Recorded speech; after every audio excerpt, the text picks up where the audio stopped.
Look, I promise y'all I'm gonna stop doing this. Let's try this again. What up, YouTube, Facebook? It's your boy JD, aka Mr. December, and we are back again with another episode of Love and Relationships. Y'all gotta forgive me because I'm a little bit excited tonight. We got some very, very special guests and a very, very special show lined up for y'all tonight. Um, yeah, I don't know what I got myself into, and y'all gonna see in just a second what I'm talking about. I'll, we'll talk about that in a minute. First of all, for the first time, we got a very, very special guest, and I want to bring up as we get ready to start somebody that I've grown pretty fond of over watching her for the last several months. We've got KA in the building. Say something Hi. to the people, Kay. Hey y'all, what's up?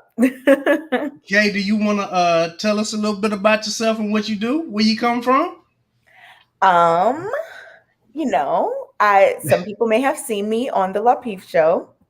Um I do a podcast with them on Thursday evenings. You know, I'm an educator. I'm from the Midwest. Yeah, I like to talk and have conversations. So I'm grateful that you invited me onto your platform. All right, that's what's up. That's dope. We're glad to have you. And we got another special guest in Guest the building. building. We have Chantel Simone. Say something to the people, Chantel. Hey guys, hey JD, hey Kay.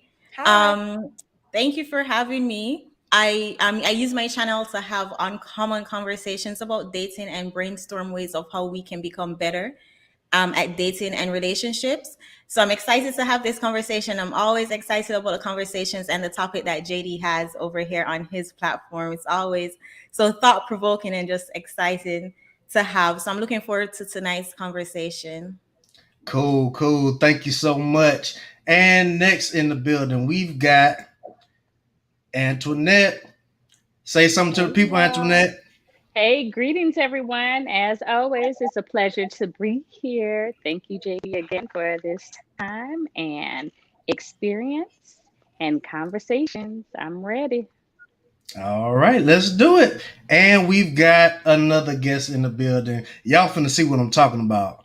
We've got none other than the Alabama church girl in the building. Say something to the people, Alabama church girl. Beep beep toot toot. Hey, good people, it's your Alabama church girl here. First, giving honor to God, who is the head of my life. To all the leaders, saints, and friends, welcome, welcome, welcome on into a wonderful conversation today. I am the Alabama church girl. I talk taboo topics of the church. Good to be with all the beautiful ladies today and JD. Yeah, and JD. See, that's what I'm talking about. I don't know where my boys at tonight, but yeah. Maybe they'll hop on in a second. I don't know. We're gonna You find got out. it. You got it. Yeah, I'm gonna hold it down for the fellas tonight. You feel me? All right, we're gonna get right into it. So, last week, y'all, the conversation got so good that we did not get around to our second topic. So, I want to start with that briefly, and just for a few minutes, I want to ask the question: who should you be getting dating and relationship slash marriage advice from? Let me give you a little bit of background of why I asked this question. And we've talked about this on the show in the past, but it's really really important that we keep bringing this up. Y'all know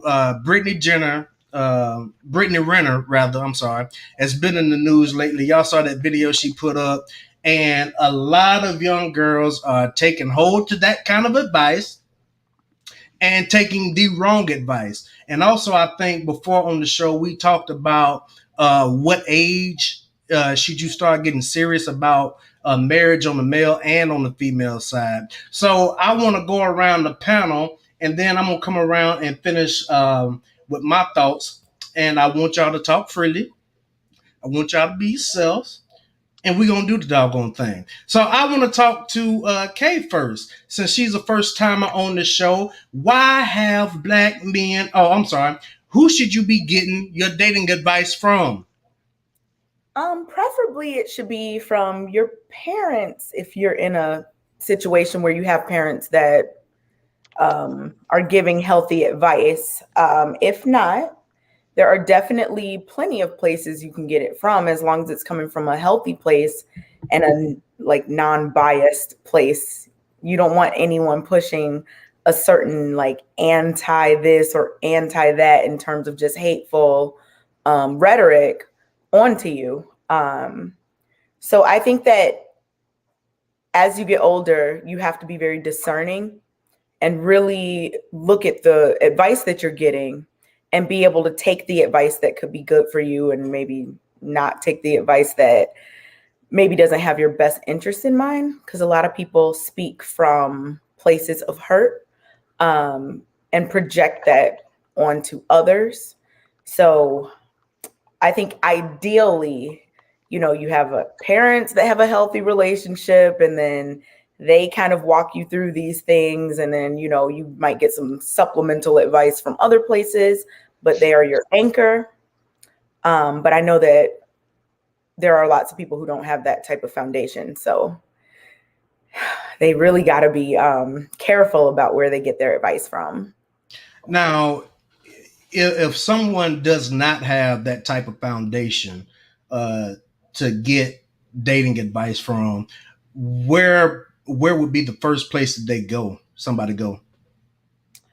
Um, I think that they could find some kind of trusted um, person that they have in their life that knows more than them about the topic. There's tons of good books and, people who offer counsel in those types of ways. And you can like tailor it to your own life, things like that. I don't think it should be from like reality TV or anything like that at all. I think that those things are for entertainment purposes only. Um, so yeah, I think just depending on the person um, who's getting this advice, but hopefully the person that's trying to get the advice has the ability to take the good and leave the bad behind. But there are lots of places you can get advice from, but I don't think you should be trying to get it from everywhere, because then things are going to be confusing and there's going to probably be a lot of points of view or whatever that just don't go well together. So you'll just be trial and erroring it your whole life, which is also not necessarily a good thing. Okay, okay. I like it. I like it a lot. All right, Chantel, what do you got for me? I'll say to go to the source. Um, Go to people who have relationships that you admire and that you would want to mimic. And then also for a woman, for example, if I know I want a specific kind of guy, I will find one either in my church, in my family, in my community, and ask him what do guys look for, like a guy like that's similar to him would look for in a relationship, in a woman. Yeah, so definitely go to the source and people who have similar relationships like the one that you want. Okay, do you see a lot of women going to the wrong sources, or men for that matter? Anybody? Do you see them going to the wrong sources? Yeah, definitely. I think unfortunately, we're so influenced by social media, and as Kay mentioned, reality TV shows is like we're so easily influenced by what we're seeing, that we would go to someone like Brittany. And I didn't see the video that you're referring to, but I know apparently she had a baby with someone. But I've seen previous videos of her giving really horrible relationship advice. um I think it's because she's living a certain lifestyle that looks good, glamorous, for lack of better words. Then people tend to like gravitate to her for some advice, wanting to kind of live the same lifestyle that she's living. But unfortunately, um, that's probably not the best source. Yeah, the video was terrible, by the way. Very, very Mm. cringy to watch. Don't even watch it. You just save yourself some time. All What right. was the gist? What was the gist? Because I saw it shared a few times.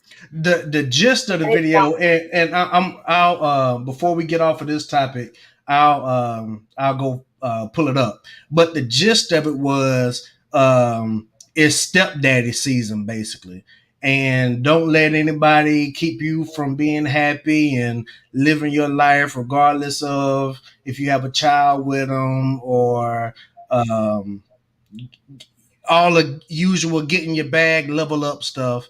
But that was the gist of it. What she was saying is stepdaddy season. And let me just throw this out there. I know a lot of people have been talking about it, especially in spaces like these. If anybody messes with Brittany Renner after seeing what she did to PJ Washington, that's their fault. She put it out there. At this point, it's your fault, and you would be labeled the S word. I'm gonna go ahead and say it, simp. You would be labeled a simp. I mean, if you did that now, I mean, she put it out there. She's saying what she's about. She's about the money. She don't care about any man. She said athletes are dumb. She's going on record to say that several times. So yeah, that was basically the gist of it. But yeah, I'm gonna go find it and put it up.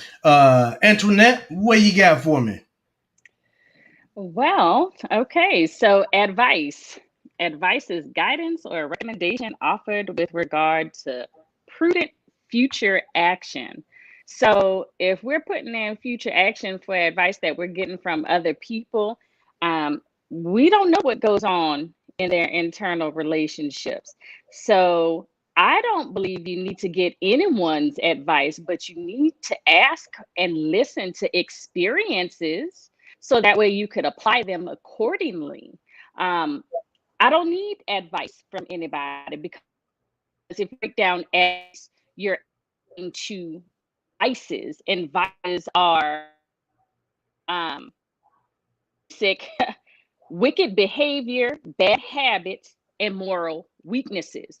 I don't need anybody to add to bad habits, and then you're trying to um, give me those bad habits to apply to my relationships. I don't want it. You don't need advice because everybody's advice is whether they're saying it from the bottom of their heart. Um, Thank you kindly, but we're going to move on and push forward. I will go and lead from your experiences, my experiences, because everyone feels differently. And like Kay was saying, hurt people.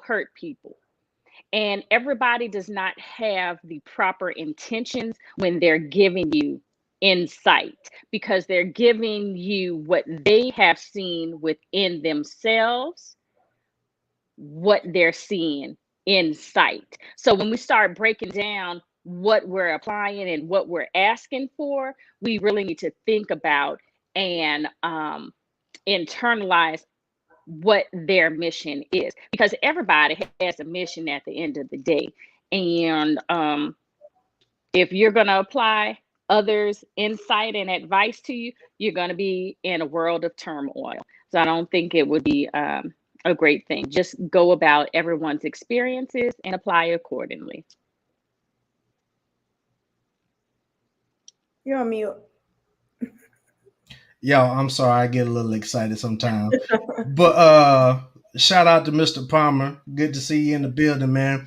Alabama church girl, what you got for me? Who should you be getting dating and marriage advice from? You know, Antoinette, you always hit the nail on the head. That's exactly the same thing I was thinking is that God has created us all with animalistic instinct. There are some things that just come natural to us to eat, to hunt, to eat, to mate.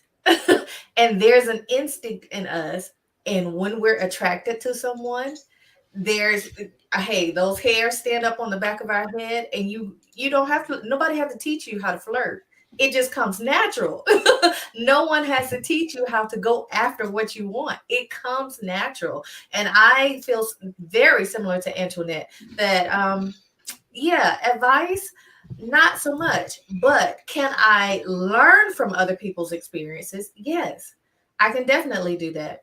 And I say that with confidence now, as a more mature woman, because I at a younger age was that young woman asking, that Dr. Seuss book, Are You My Mother? Are you my mother? That was me at one point, like asking for advice on how to do this. And I could never get to the right answer. But it was something at the end of that book that, hey, that bird, that baby naturally would gravitate to the proper animal because their nature aligns with each other. And I think that that's the same way relationships are in general, whether it's a male female partnership, whether it's mother and child partnership. The relationships will align themselves naturally, and it's gonna come natural. I think the best place to get advice from, y'all know me, I'm the church girl, is the word of God. Because it'll teach you some discernment in a way that no one else can give you, using Antoinette's word, insight. You When you know what to look for in the spirit of a person, all those other, the shell of that person, all those attributes, they don't matter because you are learning from what their spirit is showing you. Out of the abundance of the heart, the mouth will start speaking some things to let you know what's on in that spirit of that person. And honestly, that's what's going to sustain a relationship when the character is good. Okay, okay, I can dig it. I can dig it a lot. Yeah. Yeah, go ahead, Kay. Okay, so when you were asking the question about where should people get advice, and as I'm listening to all the answers, because everyone made some really good points, I think that I was thinking of it like if you needed it, like if you wanted advice, right? Mhm. Versus like this unsolicited kind of direction, if that differentiation, I guess, makes sense. Because when Antoinette was talking, I was like, because I agreed with a lot of what you were saying. Like a lot of people, you can't tell, like, for example, you might not be able to tell me what to do in a situation because you don't know the entirety of the situation, right? But I could ask you, hey, Antoinette, like this is going on. What do you think? Right. So I was thinking of it in that context versus like people just coming and telling you things that you should be doing. Because in that case, I definitely think that's a very sticky, possibly sticky situation, because everyone speaks from their own experience. And like Antoinette said, and church girl said, you can definitely learn from people's experience, but when it comes to your personal relationship, it's just not that simple. So it's like you can take things from them. I think it's valuable to be able to ask someone for advice, and who do you go to for that? Like, you shouldn't be like, oh man, let me go see what Brittany Renner is saying. Like, no, you should have people that you can trust around you. Like Chantel was saying earlier, people who might have a relationship that you admire and things like that. So you can seek that counsel if you need it. Does that make sense? Like, I think I thought of it as two different, like, as I heard the answers, I was like, maybe I wasn't even thinking of the question.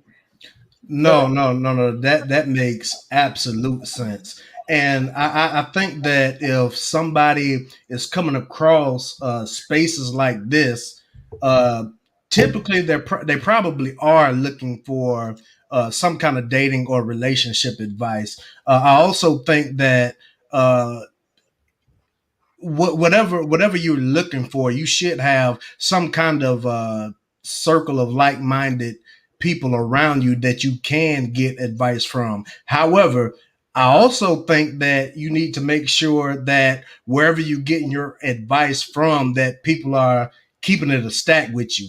And what I'm saying is, it's easy to tell somebody else to leave their situation when you're still staying in your situation. You know what I'm saying? And then it's also easy to tell somebody else what they would or would not do until you're in that situation yourself. A lot of people have that wisdom and have been through some things, and you can glean a lot of light from it. I say this all the time. It used to be a time to where You could go to older people and get them to help you with your problems.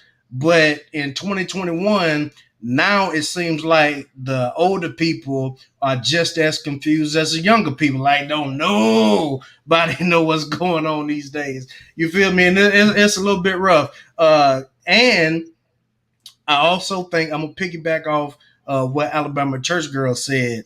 It needs to get back to a point to where we can go and get advice from our churches, and I'm gonna touch on that in a second. Go ahead, Alabama Church Girl. You wanted to add something?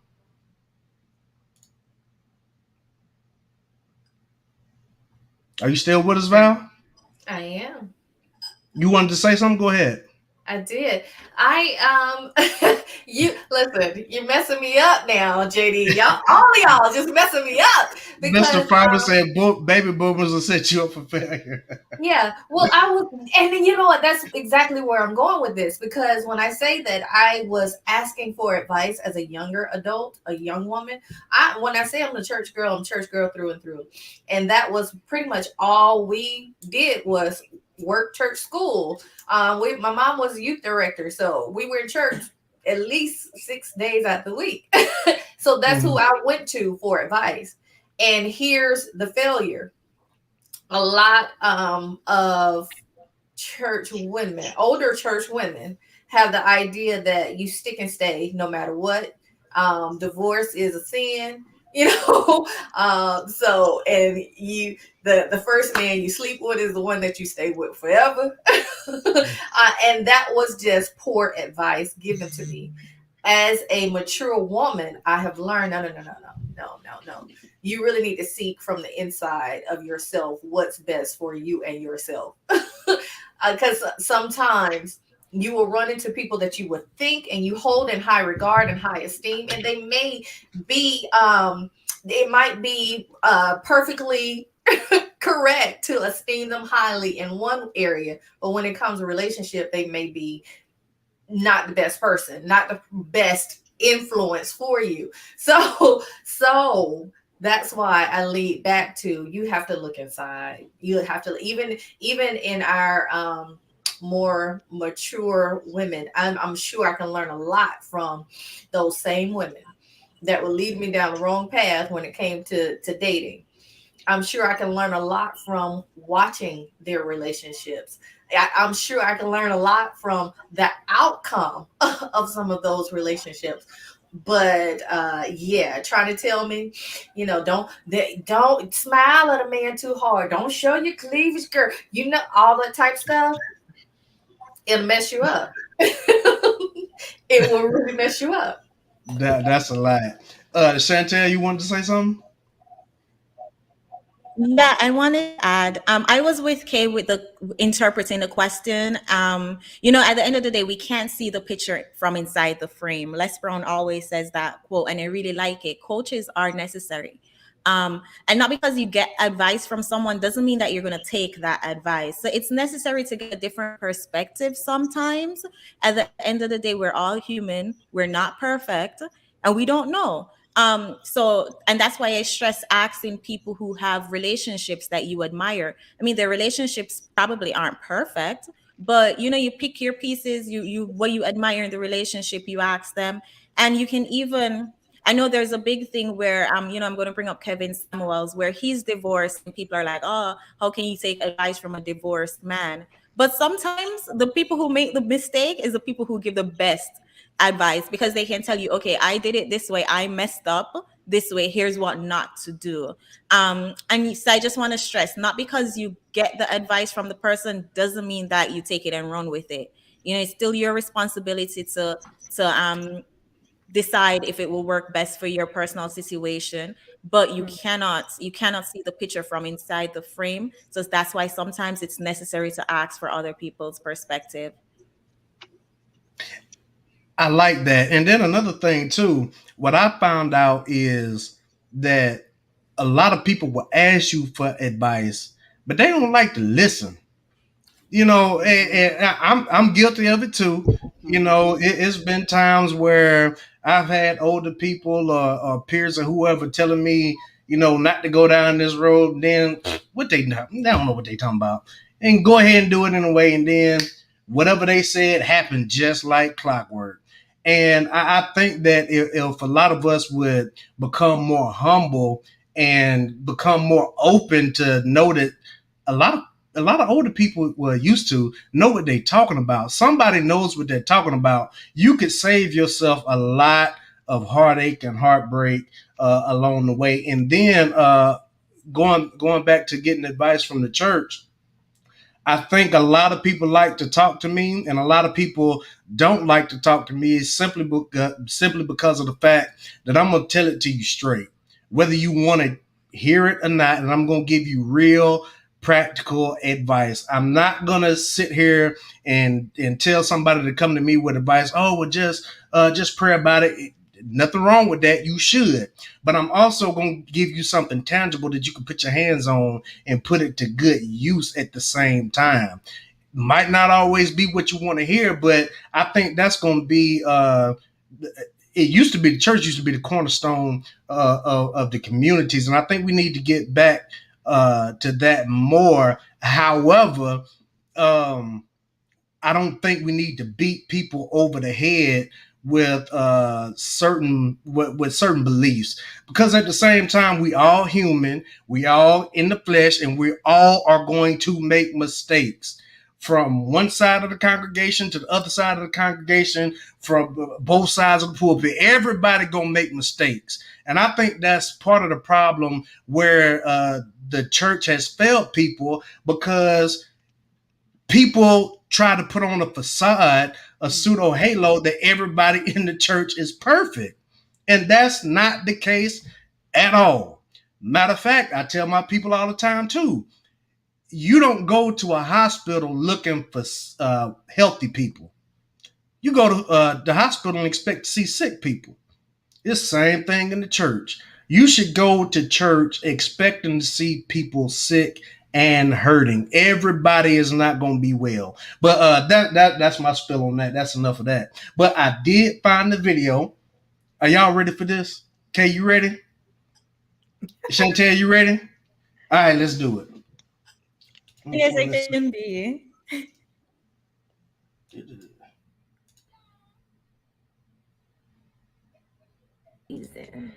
Yeah, what up? I got the car seat in the back.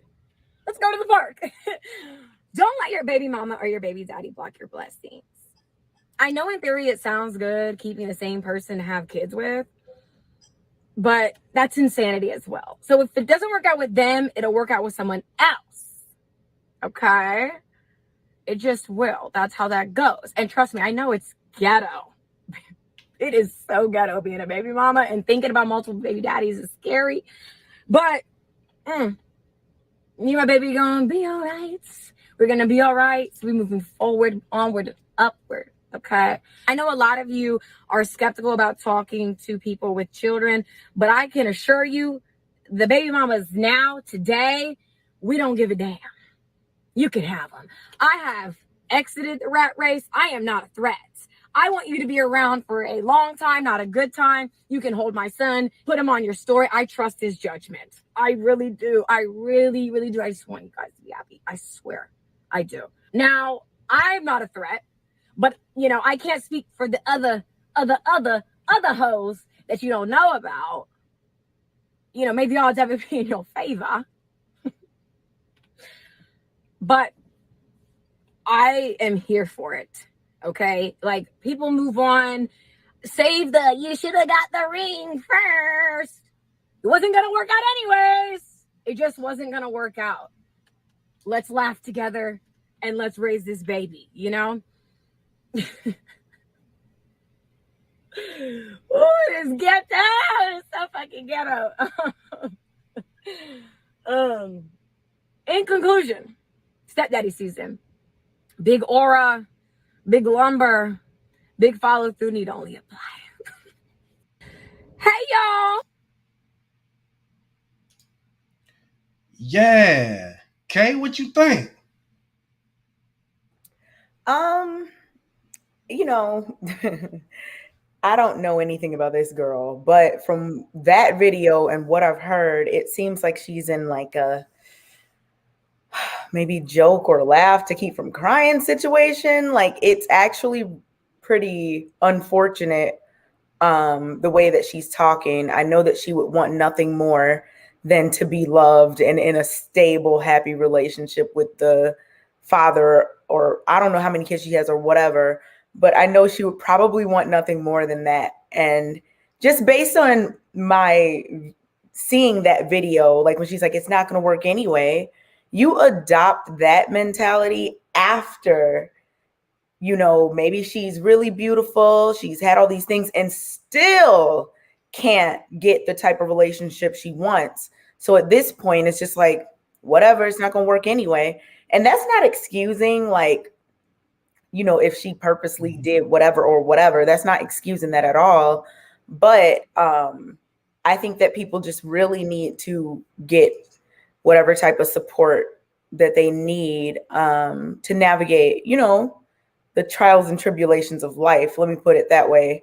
Sometimes you can think you have it all, but at the end of the day, the things that you really want are the simple things, like a happy relationship, a man that you can, you know, count on, someone that loves you, you know, all of those things. So that video was kind of hard to watch. It was like, oh my goodness, she seems really just, and she looks young. I mean, she seems like she's just at this point of being over it, and being over it at this young age and just adopting this mentality of, you know, it's whatever is just, I mean, it seems sad or whatever. And that's not like, I don't know. I almost feel bad saying that it feels sad, but when I was watching, I was just like, man, like, I feel like there's some underlying hurt there. But, you know, I'm no therapist, but that's just what I thought. Okay. Mr. Palmer says learn from her. And you can also, like, I can't remember, I think it was Antoinette that said it earlier. You can also learn from watching people. You can learn what to do and what not to do. And Brittany Renner is what not to do. And shout out to My Vivid Life is in the building. Thank you for joining us.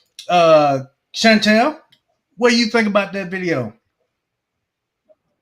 It's so funny Kay ended her statement with, I'm not a therapist, because that's what I was going to start mine with. But I do see a lot of childhood. I don't want to say childhood trauma. I do hear a lot of trauma in her statement. She sounds hurt, especially to the point where she said, oh, it wasn't going to work anyways. Yeah. It seems as though she's repeating a pattern that she saw growing up. And I'm familiar with her from her Vine days. And I know she talked a lot about her parents, and that relationship wasn't the best. It seems as though she's repeating those patterns, and it's unfortunate that she's bringing a child to repeat those patterns. And what's even more unfortunate, it doesn't seem as though she realized that the pain that she's in.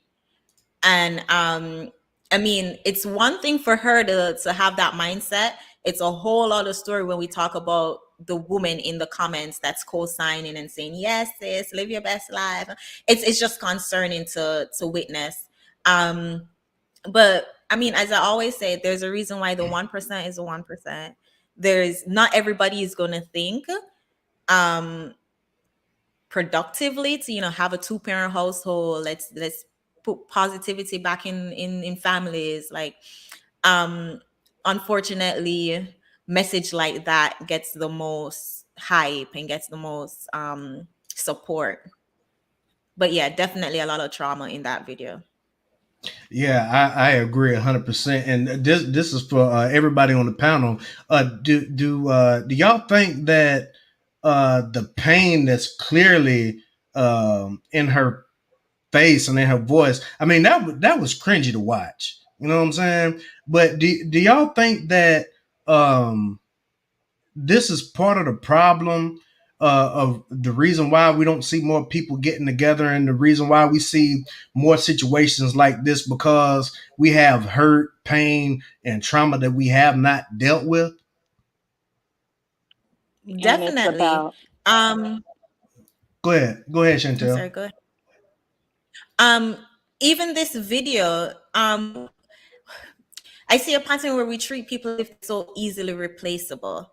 With social media, and we're all connected, we treat people as, I mean, where she's talking about the father of her child, and she's talking about him as if like, oh, just get another one, as if you just go out in the back and just pick one off the tree. It's concerning to, and this is one of the reasons why we're not seeing the married rates, or we're not seeing two-parent households. As I'm in my humble opinion, I'm not a therapist, so yeah. I, I got you. Antoinette, what do you think about this video? like everybody is saying, this one's jam packed. Everyone has an agenda, and with some triggers that she was saying is that, oh, I trust my baby daddy's opinion and his decisions, and go ahead and have my children sit on your lap, ma'am. No, I will not have my children sitting on my baby daddy's decisions on women that are now trying to be opportunists. And if they have the same type of mental anguish that is going on with you, then we have a toxic environment. We have toxic influences. We have toxicity throughout that is now being passed down to generation. So when you talk from a place of hurt and you're perpetrating that everything is okay, you are really painting a picture of a gray and white and black rainbow. There is no color, there is no sparkle to this. That is a problem. And so, what I always say is, honey, you need to go to therapy. And whether that Mhm. therapy is through a licensed counselor or if it's through your tribe, you better make sure that your tribe is as supportive as what you need. And she kept saying, ghetto and this, that, and the other. I don't know what her past was as far as with, the vines and stuff like that. But like everybody was saying, with social media, it's an instant gratification because you feel love from something that is not physically there. You're going off of the emotions. And when you're going through these emotions, you start making erratic activities and decisions. And when we start doing this, we're now starting to affect our children. We're now starting to affect the family and friends that are supposed to be there to assist you with these challenging times. So if I'm fueling you for this fire, then at the end of the day, when you finally have a time to sit and cry in the corner and come back to reality, you're looking at this so-called circle of opportunists that are driving you to your own destruction. And if nobody's trying to uplift you during this time, then honey, you gotta reevaluate some things. And like you were saying, JD, as far as with the connection with the church, everybody has to find their place. Some of us have not had a good experience with church and with family. I've had my members that are Muslim and family members that are of Jehovah Witness, but we've all grew up in a Baptist and Christian setting. And I went to Catholic school all my life, so I was raised by the nuns and the archbishops. So we this whole thing is a cluster, what. Mhm. And with this type of panel and these type of discussions, it's so important to let everyone know in the social media world that we are changing the game as far as with this definition of ghetto, because you need to be able to be that educational ghetto that we could get through and we could uplift everybody together, because that was just crazy. Mhm. I agree. Alabama church girl, it's on you. What you got for me? What you think of that video? Um, it's sad to watch. Definitely sad to watch. I am no psychologist either, but it definitely, from her expression, seems that she's probably already in a toxic situation. She's creating more toxicity from what she expressed. It sounds like she's creating more toxicity for her child. And I pray for the psyche of that child, because the one thing that we need in childbearing and raising is stability for that child. And the way she expressed that she's open to, different women being around her child, and then open to different men as well, because she also stated that it's stepdaddy season. That's not that does not sound like a stable mind. And a double-minded man is unstable in all his ways. When she said that it's stepdaddy season, clearly she wants another relationship, but she also expressed that it's not going to work anyway, So something is double-minded there, and that's not stable. Um, I pray she gets some counseling as well, like the other ladies. I just her and the child. I hope, as we were speaking of advice, I hope that she has a friend, someone who loves her enough to say, get offline, because the internet lasts forever. The things that she's speaking right now could come back to haunt her as a mother. And the last thing I'm sure her heart wants is for her child to be taken away from her based on the things that she says. God forbid, that's not what I'm wanting either. But that is something that we have to consider in a situation like this. Right, and I'm gonna say this, and then we're gonna move on to the main focus of the show tonight. When she said that it wasn't gonna work out anyway, could it be that she knew that what she was doing was wrong and shady and manipulative in the first place? If you start something on a bad foot, more than likely it's gonna end on a bad foot. And what's sad and troubling to me is, regardless of how much a lot of people don't want to admit it or realize, there are a lot of people being influenced in the wrong way by videos like this. She has millions of followers. You know what I'm saying? And I just think that people with that kind of a platform have the responsibility. Everybody doesn't think the same way. I get it. I understand.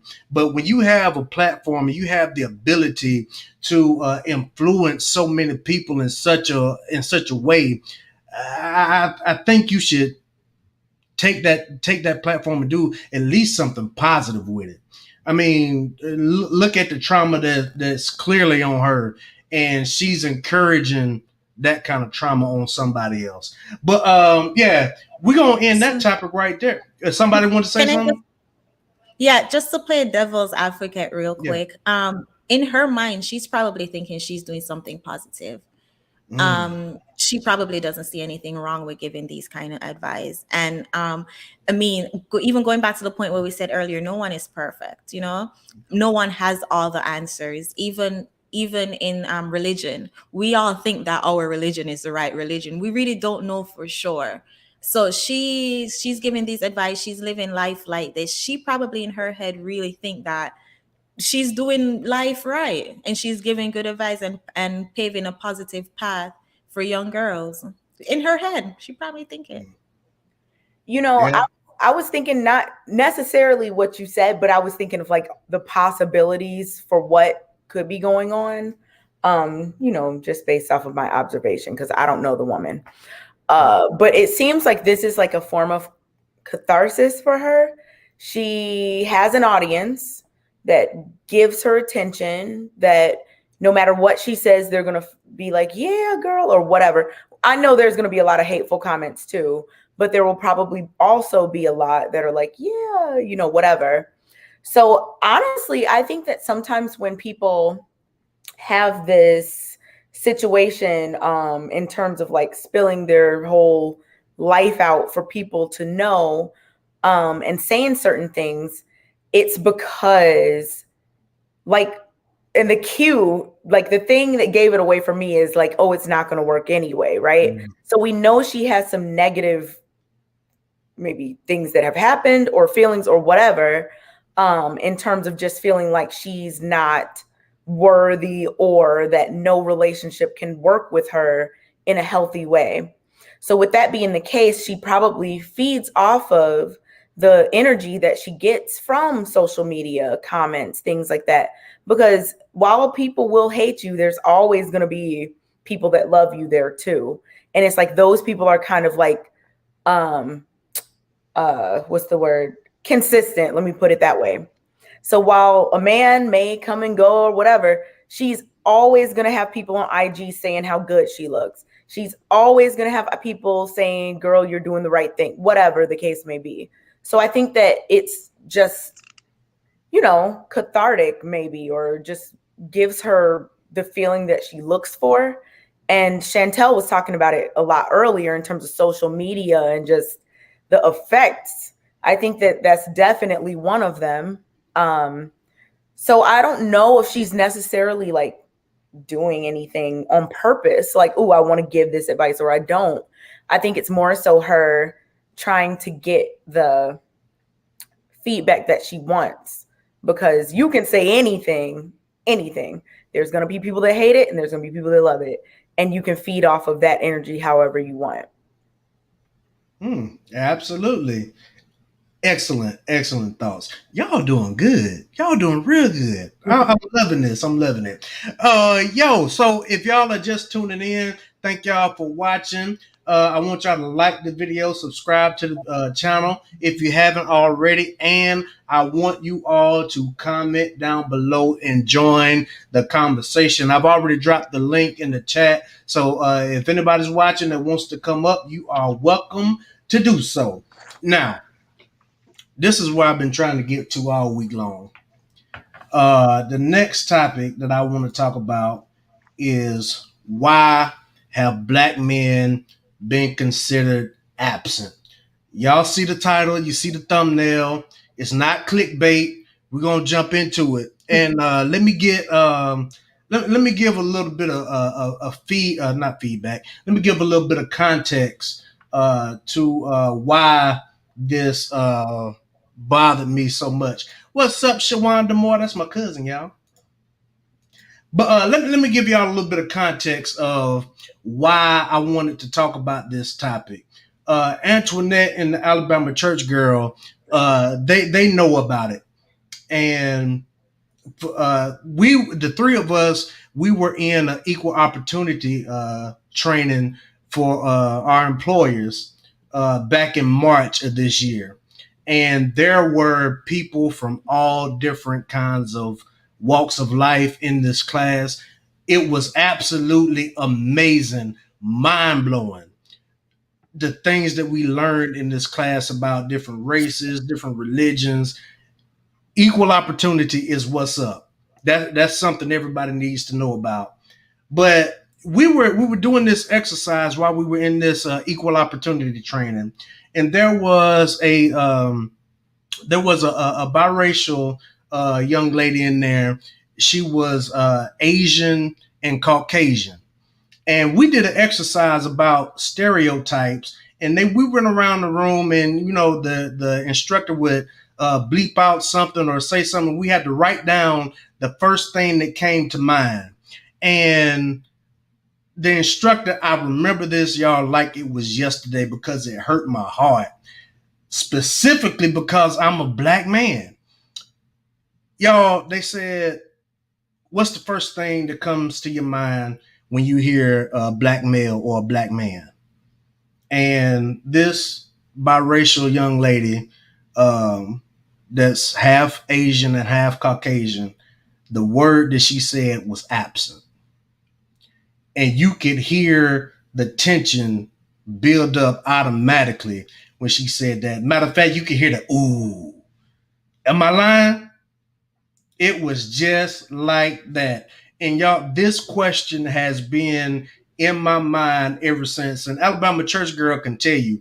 I talked to her after this class because I've been wanting to do this for a long time, and this year we finally pulled the trigger on it. I've been wanting to start a platform like this for a long time, and this is the reason, part of the reason why I decided to do this. And equal opportunity training just pushed me a little bit further. So, why is that a stereotype? Why have black men been considered absent? And we're gonna start with the Alabama church girl. In the grand scheme of things, JD, I think that our media wants everyone to believe that the black father, the black man, is absent. In a nutshell, that narrative is being pushed on a lot of our our cable news networks, a lot of the TV shows that you see. Just the narrative is being pushed for you. We gravitate to it, and sometimes we are self-fulfilling, but it's being pushed for us that that black man is absent. Now, along with that, we also have to take responsibility for our own narrative and be able to push back in a positive manner. Okay, now I know my answer to this, but how do you think that we need to push back on this narrative? Um, just like we were speaking of last week, if y'all didn't see the show, go ahead and go to the news feed. Go and look up JD Cottle and look up that video from last week. It was a very, very good conversation. But just like we spoke of, black men being mentors in our community, standing up, first of all, in your household. He that desires to be a bishop first must rule well in his own house. So standing up and ruling well first in your own household, but then also getting out and being very present, being very active in your own community, with your own neighbors. And there's a quote that if you can convince your neighbor, you can convince anybody. Well, convince your neighbors that you're not absent. You are very much so involved in your household, in your community, in whatever organizations or church or whatever, that you are very much so present and active. That's how you push back. People can say whatever they want to say about Beyonce. But one thing they won't ever say is Beyonce out in these YouTube streets, or she out in the social media streets clapping back at anybody, because everybody knows that that's just not true. Mm-hmm. And that's the same way it should be about black men. You know, the narrative can get pushed, but everybody should be able to push back and say, no, no, that's not true. But everybody can't do that right now. And in fact, a good majority of us cannot do that right now. Okay, okay, I like it. Antoinette, why do you think black men have been considered absent? Because that's how it's been constructed. The Mm, blueprint has been set out there. We've had this discussion before. It has been governmentally led to separate black man, black woman, the black family. This is nothing new. It's been hidden in books. They say if you want to know something, do what? Put it in a book. There's a famous letter out there that has been constructed for over the past 300 years to indicate why black men are quote unquote absent. Um, and that's something that we could go into. But when you have the traumas, the generational traumas of separation of black men, black fathers, black sons, and then forming into the stereotypes of the different seeds planted in order to cause chaos within our families, that's why our black men are considered absent. So when we're still dealing with the turmoils of just being distracted for survival, then that's why we're not seeing a lot of our black families together. Like I said, as far as with the blueprint that has been set out to keep us separated, This is why we see a lot of our Black men, Black fathers, Black influences separated from the household and being quote unquote absent. And this is the agenda that has always been set into play. Um, and with today's society, we're just running with it because we are being distracted for means of survival. We're all trying to find ourselves, to be grounded, to say, hey, just because I'm single and I'm a single mother and I have X amount of children, I could do this on my own. And then we start getting into the influences of, oh, well, if you're that strong Black woman or you're that strong Hispanic woman, you're that strong Hispanic woman, period, you don't need a man. And usually with our Black men, those are the ones that we look to for also our strength and us being that backbone. However, if we are being the entire body, then we can't be the forced structure into something that is not there and that has been scheduled to not be there. And it's an unfortunate crisis that we are dealing with in trying to squash this stereotype of the Black men not being present and not being supported. They're not being supported. And when our Black men aren't being supported just as well as we're not being supported, this is when we start with other communities being seen as though Black men, Black fathers, Black influence is not there. Okay, okay. I can dig it. Chantel, what do you got for me? Why do you think Black men have been considered absent? I mean, I agree with what the ladies said, especially the letter that Antoinette mentioned. Um, it was planted in our community, to separate the families. Um, and being one of a product of a single parent household, not having a Black man there, um, I can see where it's easy to say, kind of like the video we just watched when she said, it was going to end anyways. It's easy to adopt that mindset that Black men aren't there, Black men are absent, as a Black woman myself. But I think it's our responsibility to realize that this was intentionally done to us, not just in America, but also, because Jamaica, we experienced it too. I think it's our responsibility to realize that, okay, this was intentionally done. And instead of saying, oh, Black men, you aren't there, you are absent, let's just start understanding it and working together with our Black men and forming more two-parent households so we can change that narrative that Black men are absent. But as I said, it's easier to be in our pain, it's easier to be in our hurt and just sit there than it is to actually do the necessary work to try and change and reprogram our mindset. So that's why we tend to always see this pattern, generational curse being passed down, and patterns being repeated. Okay, okay. I can dig it. Kay, it's on you.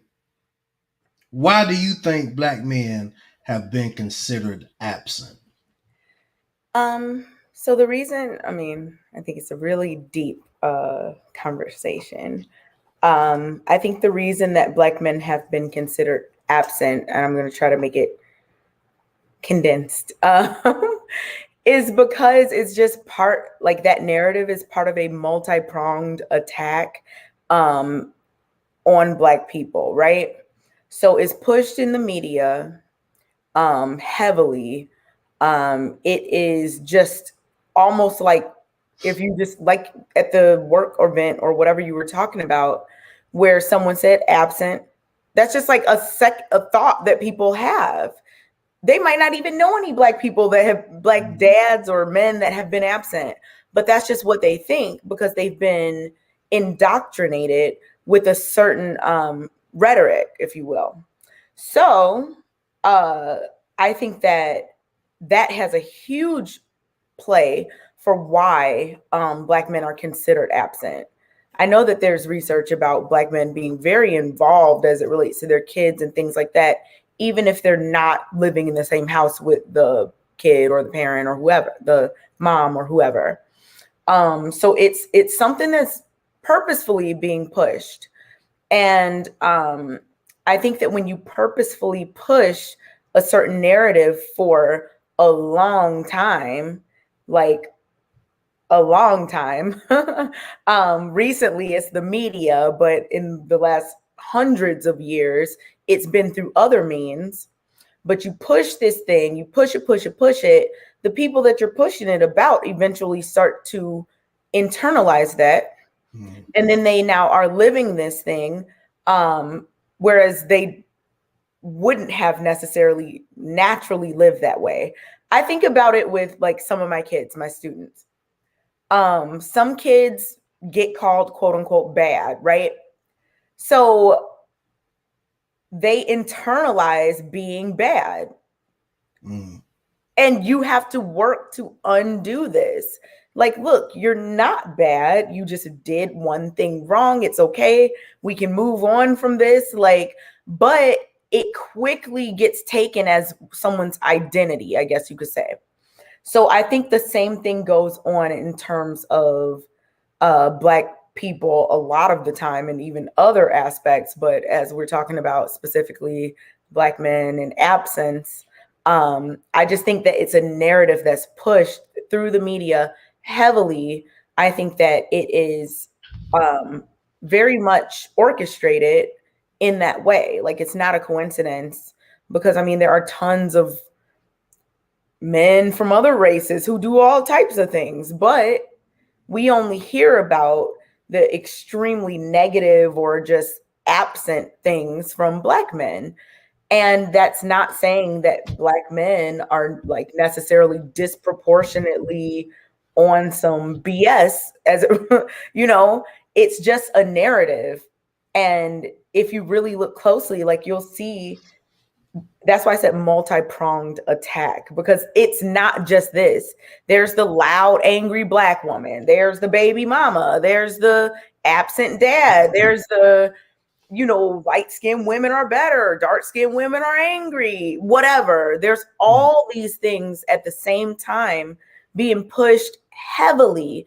And a lot of people think that the media and whatnot does not affect them, but it does. And this is purposeful. And people know what they're doing. So I'm not into it. So my answer is, it is pushed heavily as a narrative for people to adopt. There will be people who never even met a Black man in real life who will say they're not good dads or whatever, based on this just infiltration of the mind. I have so much to say, but I'm not going to take up all your time. But yes, it's a whole thing. There are many levels to it. It's extremely obvious to me and some other people. But I think that as a community, we got to really understand what's going on, recognize it, and stop using it against each other. Like, we should not be perpetuating these narratives within our community. We should either be seeing what's really going on and trying to work on solutions together, or, not perpetuating the nonsense of the media. Like, it's just so clear. But yeah, let me stop rambling. No, you good. It's a joke that I wanted to make, but I'll make that offline. My vivid life. Answer the question, Kay. No, I know. No, I'm kidding. You good. I love it. I like it a lot. I want everybody to talk freely over here. But shout out to My Vivid Life. She says we have to start with our own family, which is true.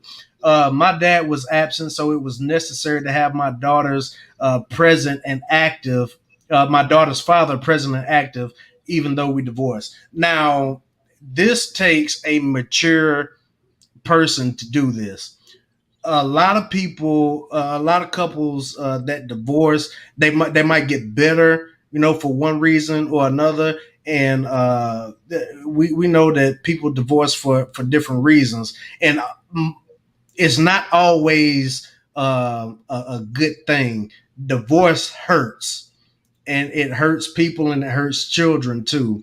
But to be able to put those things aside and make sure that the father is present and active and help foster that relationship, that is very, very, very much needed, because a lot of times what we see is the mother will get mad at the father because maybe he don't want to be with her anymore, or maybe somebody cheated or something, and they'll use that child against the father, or maybe they break up and the guy moves on and she doesn't like the new girlfriend, and she'll use that again.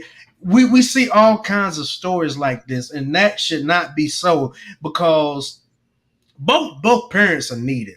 And let me just throw this out there too. Black men, you do not have to be considered absent.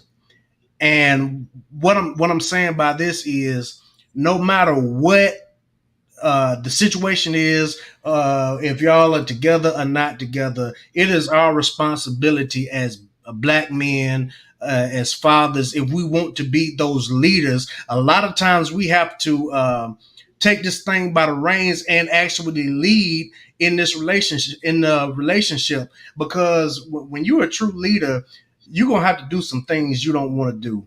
A lot of times you're gonna have to swallow your pride, humble yourself, and lead this thing from the front.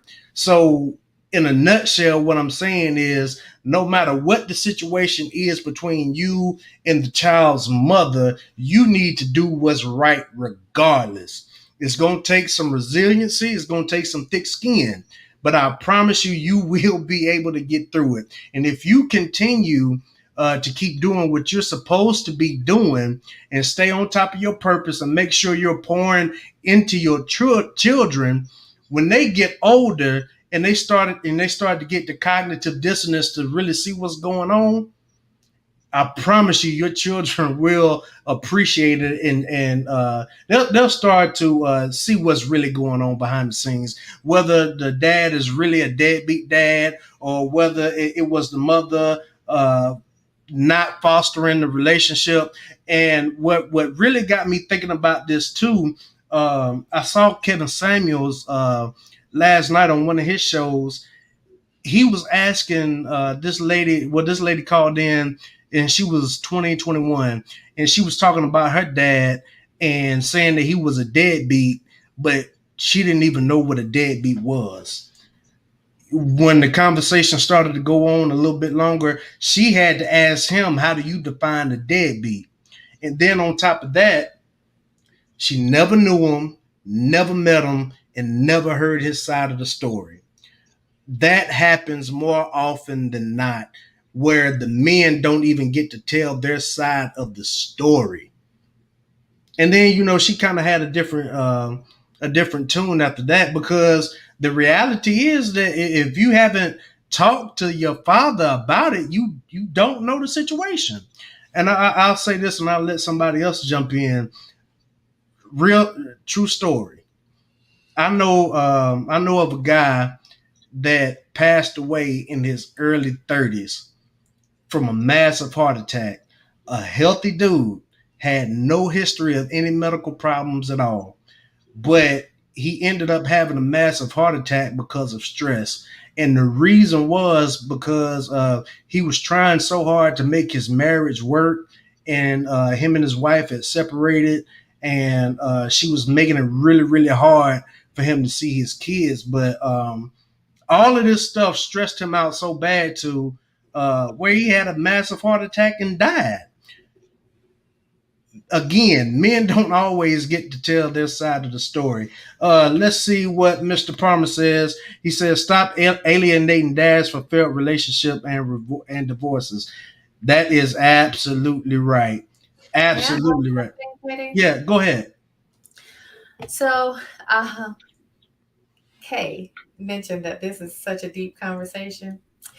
And since we're gonna go, we talk about the deep. I want to add some history on top of this. We are we okay with talking about slavery? Yeah. Because we have to acknowledge that influence Mhm. and capitalism on the Black family in the United States of the Americas. Because from the time that Black feet hit the soil, we were always pitted against each other. We were always made to move the man away from the women. The men were used to breed, Mm. to work and to breed. You go plant seeds over here in at this farm, then I'm going to take you away from your families that you planted seed in, and you're going to go to another farm or another barn and plant some more seeds over there. Well, you know why? Because those babies that you are creating are going to be used for my financial gain. I can use that woman, I can use those children to work for me. And men, Black men, for decades upon decades, years upon years, have been used to breed and leave. And we have taken that mentality all the way to 2021. We Mm. we just watched a video of a young woman breed and leave. And that's a problem. That's a problem. Just like we've stated before, we have to reset our own narrative. We have to acknowledge our the flaws of our past. There's nothing we can do about it right now to change what happened back then. But what we can do is change the path moving forward. But it has to happen on a corporate level. It has to happen on a grand scale. Onesies and twosies are good because that's progress. But it's Mm. so much better when we all come to the table and say, no, no, no, we're going to change this. The same way so many people got out in the streets last summer and said, no, no, no, something's got to give. Something's got to change. And we see that changes were made. It's the same way we need to feel about our families. Okay. I could say personally, I am a woman who had two parents in the household, Mhm. but I still had an absent father. He lived in the house, but not one time can I say, when I had music recitals, when I had anything going on in the theater department, he wasn't there. That was absent.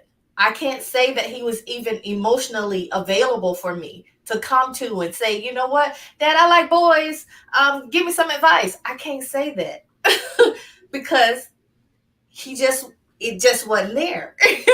So we really have to take ownership of this flaw and put in the work to change it. Yeah, and it's going to definitely take work because I agree with you, Alabama church girl.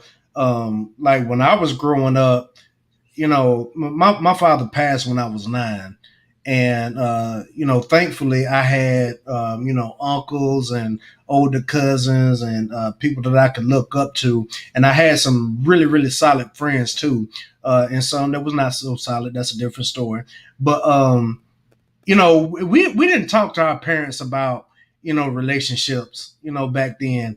There it was like Val says, it was almost like a taboo topic back then. And it's not our parents' fault because they did the best that they could.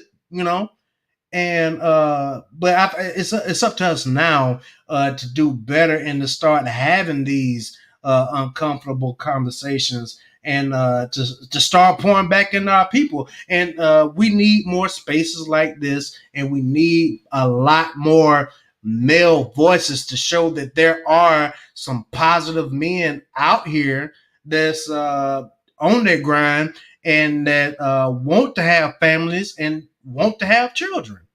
Mr. Palmer says when it comes to family court, it destroys all men. It's gender bias. That's true too. Shout out to the lead attorney. He talks about that all the time. If y'all haven't checked him out, y'all need to go check his channel out.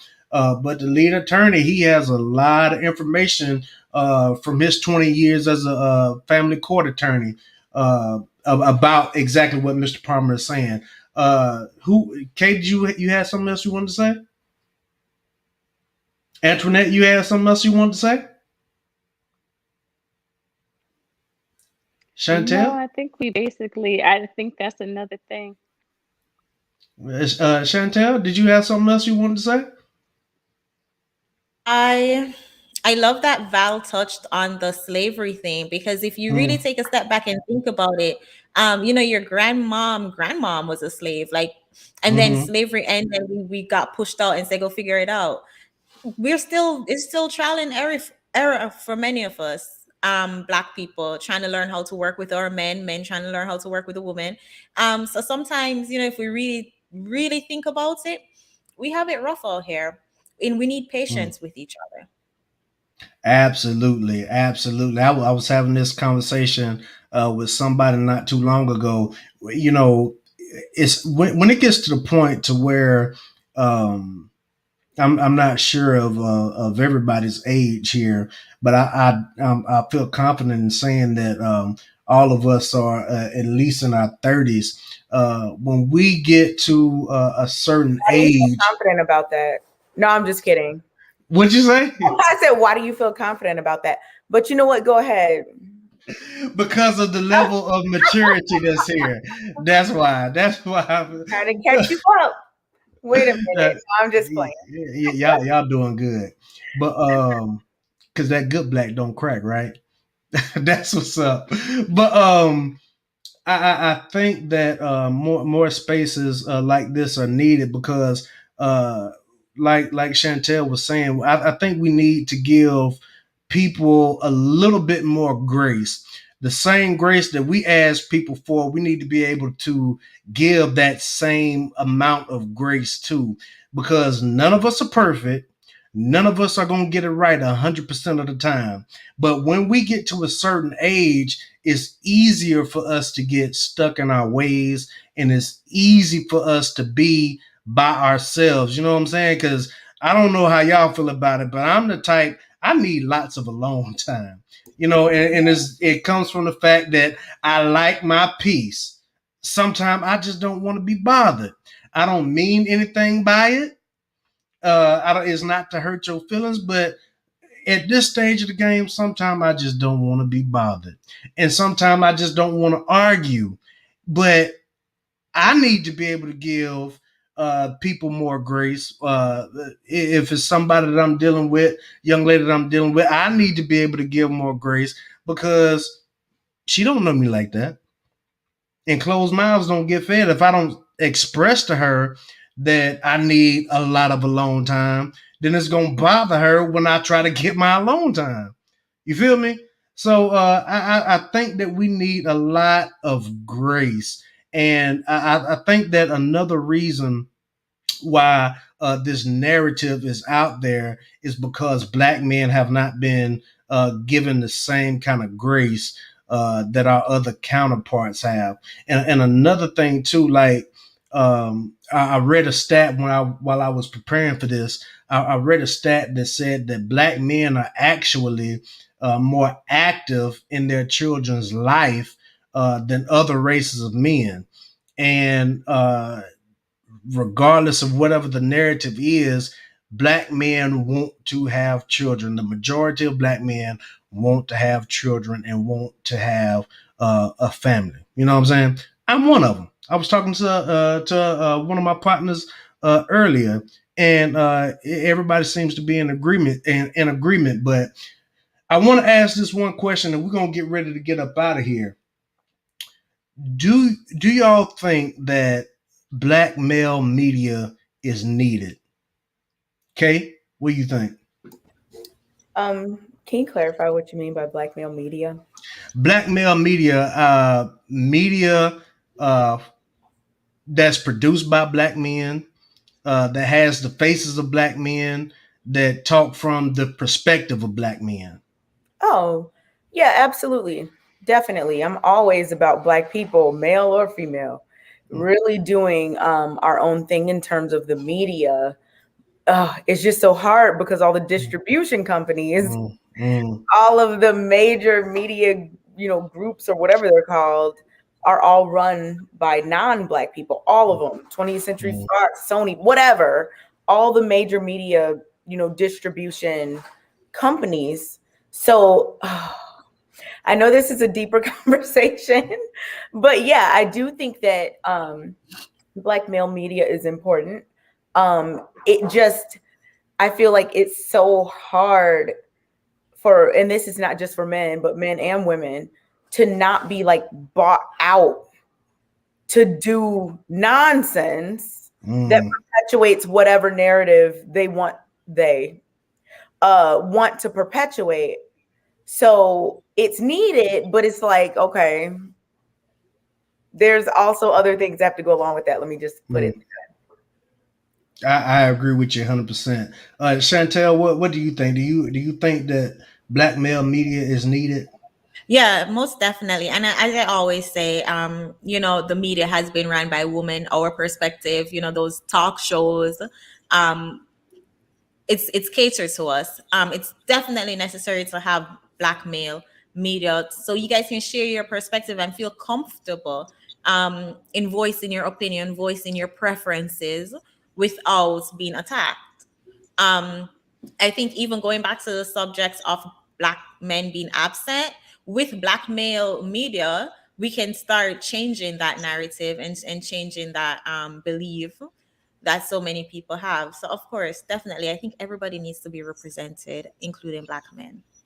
Okay, I dig it. I dig it. Antoinette, what about you? What do you think about the need for black male media? I absolutely concur that black male media is important, it's needed, it's evident, and it's already in progress. You already have Mm. LeBron James when he has Shop Talk that's been out for years, however, who is run under, with HBO and everything else like that, is not black owned. The only black owned media that we're dealing with, the Black Star Excellence channel, is ran by Roland Martin. And he has been putting that in and putting in the work so that way we could have black male perspective, black media, black influence, and black ownership. If we start tapping back into our black Wall Street like we had with Tulsa in 1921 and everything up in between with Greenwood, etc., if we look at the statistics, we're seeing that, hey, when black people have money, it's within seconds that we're already flipping that money back into not our communities, but back into everything else. So if we start supporting that black owned media that's already been established and that we have created that blueprint from, we can go ahead and disengage from the conglomerate of influence that is pushing out the stereotypes, providing that black men are absent, providing that our black households are separated. So it is definitely important and it's already in the works. Again, like we said before in our last conversations, it's all about resources and you need to tap, tap, tap into those resources. And Yeah. here we are.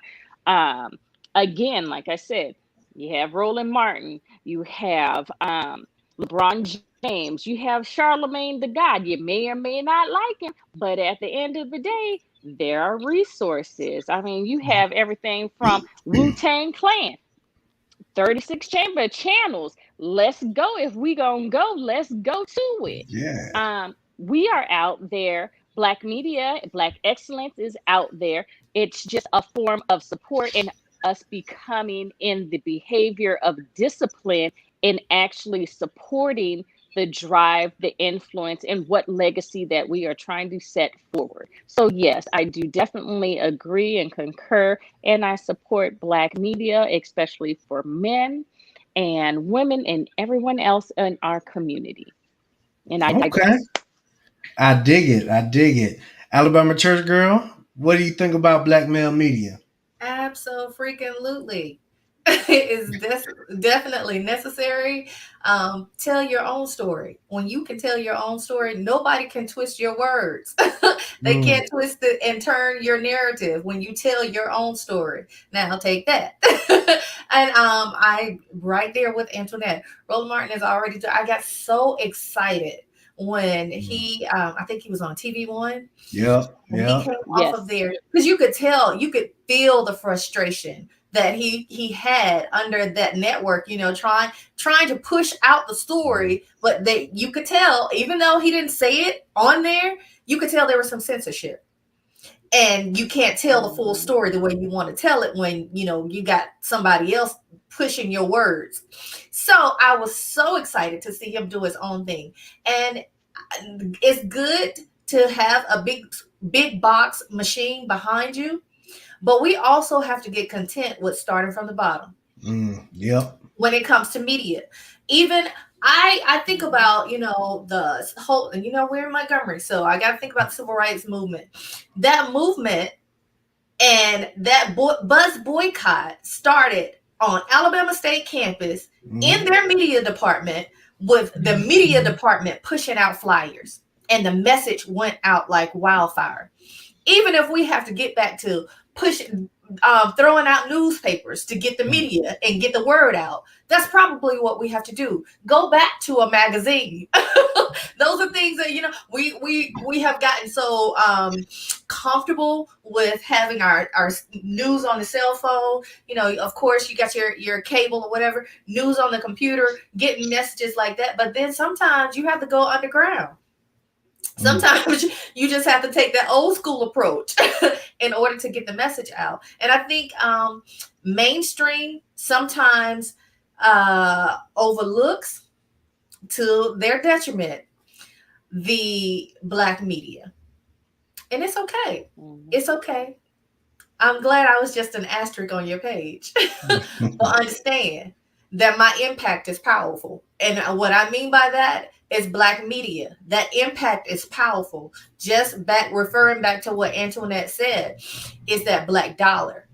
Because media, the whole motive of media is to advertise. And most media is advertising to that Black household, particularly that Black woman. When those Black households come off those mainstreams and get down to our own thing, it's a problem.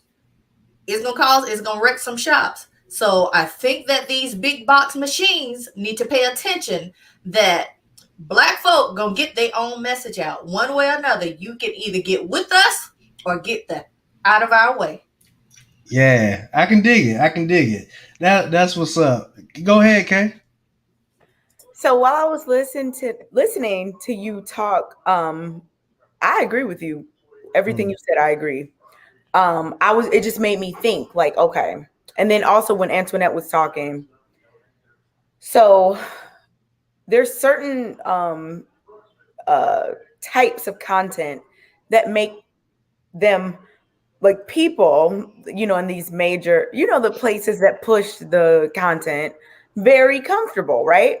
Sports, anything having to do with gang culture, anything having to do with comedy and whatever, Black women hating Black men hating Black women. Those things are always going to make it to the front of the line, right? Bickering amongst Black people. Those things are always going to make it before something, you know, not like that.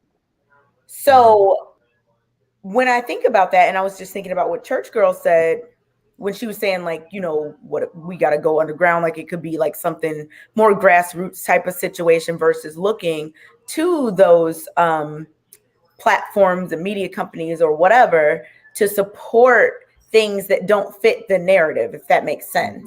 So, like, I always think about, like, what Marcus Garvey did with no internet. Like, can you imagine, like, no internet and getting so many people on the same page about something? Like, we have the internet. And it's like, I don't know. I guess I'm just, to me, and I always, I guess, like, go down this rabbit hole or whatever. Everything is so orchestrated. Like, there's a reason why sports and crime are like the main things that Black men are highlighted on in the news. There's a reason why they'll let maybe a basketball player do something. There's a reason why something that's promoting division between Black men and Black women become big or whatever the case may be. I just think that we really got to be, I don't know, aware and move accordingly. Let me just put it that way. Yeah, I feel you. I agree with that 100%. And this is really, really important. We have to learn how to support each other and not be mad about what somebody else is doing. Because too many times in our community, folk got something to say about what other folk are doing, but they're not putting in any ideas. They're not putting in any effort to try to fix the issue, but they sit back with their arms folded and their nose turned up, and then they don't want to support because they're not the ones that came up with the idea. That kind of stuff has absolutely got to stop because just like you said with Marcus Garvey, what he did without the internet, there are power. There is power in numbers, and we got access to so many people just at the at our fingertips. And that goes back to what I said earlier about the millions of followers that Brittany Renner has.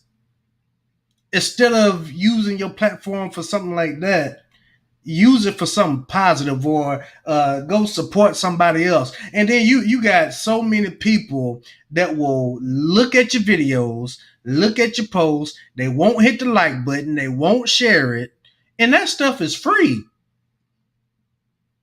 And this message absolutely needs to get out. And it used to be a time to where you could depend on your own, uh, to support you in whatever it was that you're doing. And that's why I make it a special point. Anytime I try my best to support black owned businesses. I'm trying my best. I don't have as much time as I want to, but I'm trying my best to support other smaller YouTubers and YouTubers in this space as a whole. And even though I don't have as much time as I would like to do it, I still put forth the effort to do it. You know, it's a shame that a lot of folk don't even want to do something that's free. But I'm gonna back off of that one. Does anybody else have anything they want to say? Questions, comments, concerns? All right. I think y'all did good tonight. Y'all wasn't rough on me at all. I don't know why I was nervous. We don't have to be, JD. Hey, I ain't gonna lie. When I saw my boys didn't pop up, I was like, yo, I don't know what. But y'all were not rough on me at all. I appreciate y'all so much. You did good, JD. Well, thank you so much. I appreciate you. So I want to go around the horn one more time. Let me start with Chantel. Give the people your channel, Chantel. Tell them what you do. Shout out to Mr. Palmer. Thank you so much. Chantel, shout out your channel. My channel is Chantal Simone, my name, and I just basically brainstorm ways of how we, and when I say we, I say Black women, can be better at improving ourselves when it comes to dating and relationships, when it comes to becoming the best version of ourselves. And I talk about relationship advice that I wish I had gotten when I was younger, things I wish I knew when I was younger so I wouldn't make the mistakes that I did, in hopes that the younger me will hear it and not repeat my mistakes. So that's what I do. Thank you so much, JD, for inviting me on. And this was a really good conversation. Shout out to the girls, the ladies. Thank you for having me on. Yeah, that's what's up. Link to Chantel's channel is in the description. Kay, come on, say something to the people before we go. Hi, that's my IG at the bottom of my picture. Follow me there for updates about what may be going on soon, I guess. Yeah. That's what's up. A link to Kay's IG is in the description. Shout out to the Lapeef Network. Alabama Church Girl, come on, say something to the people. Beep, beep, toot, toot. Hey, yeah, once again, it's your Alabama Church Girl. And listen, what I talk about on my channel is the taboo topics of the church, the Black church in particular. That's the only church that I know to the core of who I am. And I am the one, the voice that's here to hold the church accountable. We have, in our own way, led some astray with our narrative. So I talk about those topics that we always want to push under the rug. No, no, no. We're going to clean up in our own house before we try to govern someone else's house. So come meet me over at the Alabama Church Girl talking taboo topics of the church. That's what's up. I'll be sure you see the tag and her name. I'll be sure to add a link to her channel in the description. Antoinette, say something to the people before we go. All right, y'all, we have finished another great conversation. It's always been a pleasure. I appreciate your time and sharing this platform. Ladies, it's been a pleasure. I hope to continue to do this in other forums and other facets. Everyone, again, remember, as the buttons I wear tonight being Malcolm X by any means necessary and the Brown Bomber, both great fathers, both great messages, and keep the fight alive. We shall continue. Again, JD, it's been a pleasure. Thank you, everybody. Don't forget to like, share, and subscribe. Excellent. Y'all heard the lady. Like, share, and subscribe. Share the video. And if you're watching on the replay, don't forget to comment. We want to hear your thoughts as well. And yeah, that's it, y'all. I am your boy JD, aka Mr. December, for everybody on the panel.